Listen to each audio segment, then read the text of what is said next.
Good morning class, this is your English period.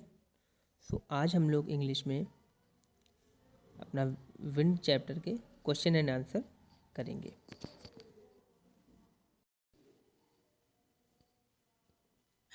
What are the things that the wind does in first stanza? ऐसी कौन कौन सी चीजें हैं जो हवा करती है पहले स्टेंजा में, क्या क्या काम करती है वो। आंसर देखो, when the wind blows violently, जब हवा बहुत ज्यादा तेजी से चलती है, it destroys everything, ये हर चीज को तबाह कर देती है, नष्ट कर देती है। it breaks the shutters of windows, और ये क्या कर देती है, खिड़कियों के जो शटर होते हैं उन्हें तोड़ देती है। scatters the papers, और जो पेपर्स वगैरह हैं उन्हें इधर उधर फैला देती है, आपने देखा होगा। throws the books down from the shelves, और जो शेल्फ में, जो अलमारियां में जो बुक रखी रहती है, अगर वो हवा तेज चलेगी तो उसे भी गिरा देती है। tears their pages, tear का यहाँ पे मतलब है फाड़ना, उनके जो पेजेस होते हैं, बुक्स के पेजेस, उन्हें फाड़ देती है। and brings a lot of rain, और अपने साथ बहुत सारी हवा भी लाती है। कौन? रेन। जी हाँ। आगे चलता हूँ सेकंड क्वेश्चन पे। what does the poet say the wind god winnows? जो पोएट है वो क्या कहते हैं कि जो विंड गॉड है वो क्या विनो करते हैं। अब देखो, आगे आंसर करने से पहले विनोइंग क्या होता है, आपने देखा होगा गांव वगैरह में या किसी खेत वगैरह में लेडीज या लोग, कुछ फार्मर क्या करते हैं, बड़ा सा पंखा चला के, या हवा अगर चल रही होती है तो खेतों में जो गेहूं वगैरह, धान वगैरह होता है उसे बड़ी सी परात में भर के ऊपर हवा में उछालते हैं, जिससे गेहूं गेहूं नीचे गिर जाता है और जो कूड़ा करकट हल्का हल्का जो उनका जो छिलका होता है वो अलग गिर जाता है। इसका मतलब जो बढ़िया चीज है वो अलग हो जाती है और खराब चीज अलग हो जाती है। यहाँ पे विनोइंग का मतलब क्या है पोयम में, वो अब हम समझेंगे। The wind god winnows means that the nature shifts the weak things from the strong ones. यहाँ पे पोएट अपनी पोयम के थ्रू कहना चाह रहा है कि जो विंड गॉड है, पवन देव है, जो हवा के देवता हैं, वो कमजोर को शक्तिशाली से अलग कर देते हैं, यानी कमजोर लोगों को हटा देते हैं, हटो भाई तुम्हारी कोई जगह नहीं है, और शक्तिशाली लोगों को और ज्यादा मजबूत बनाते हैं। Everything that is weak is tossed by the powerful wind and gets destroyed. जो कुछ भी उनके सामने आता है जो कि कमजोर होता है वो उसे उखाड़ फेंकते हैं, नष्ट कर देते हैं। Just like the winnower separates the grain of wheat from the chaff.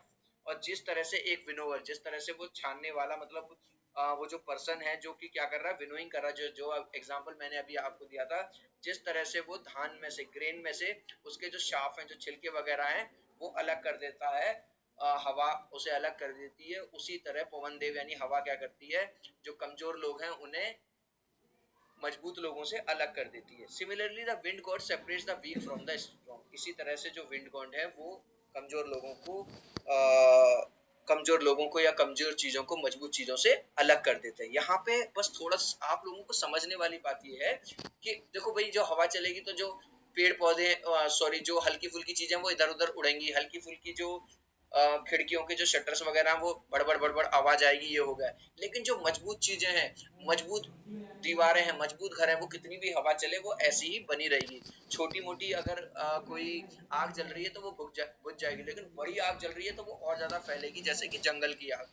तो बस अल्टीमेटली बस जो पोएट है वो यही कहना चाहता है अपनी पोएम के थ्रू कि जो विंड गॉड है वो कमजोर चीजों को नष्ट कर देते हैं और उन्हें कमजोर बनाते हैं, और जो मजबूत है उसे और ज्यादा मजबूत बनाते हैं।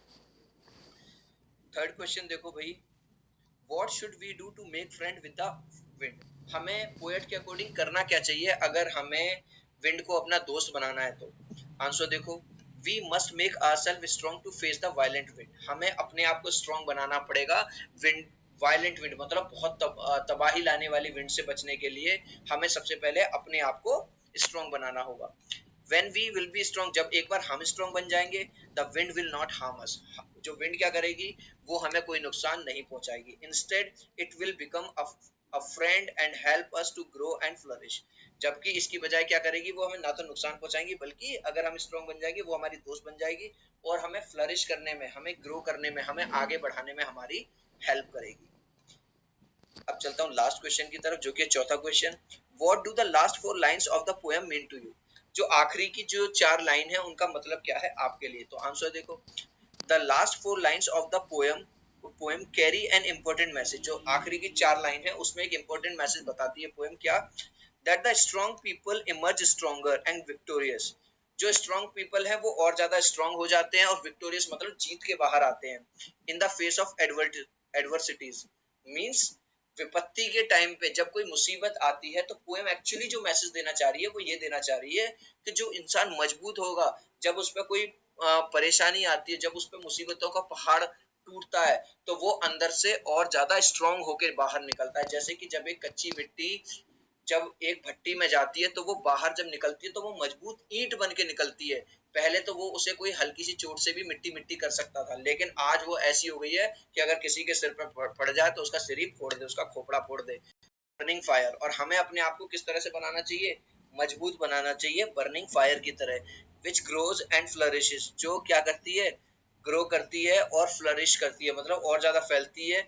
इन द वायलेंट विंड, जैसे जैसे तेज हवा बढ़ती रहती है उसी में वो और ज्यादा बढ़ती रहती है, इस तरह की आग। We also prosper in the face of the challenges, और जब हमारे पास चैलेंजेस आते हैं, कठिनाइयां आती हैं, और कोई ऐसा चैलेंज आता है जब हम उससे बाहर निकलते हैं तो हम हमेशा स्ट्रांग निकलते हैं। ठीक है, तो यहीं पे हो जाते हैं ये क्वेश्चन आंसर खत्म। आई होप कि आपको समझ में आ गया होगा। अब यार बस मैं जो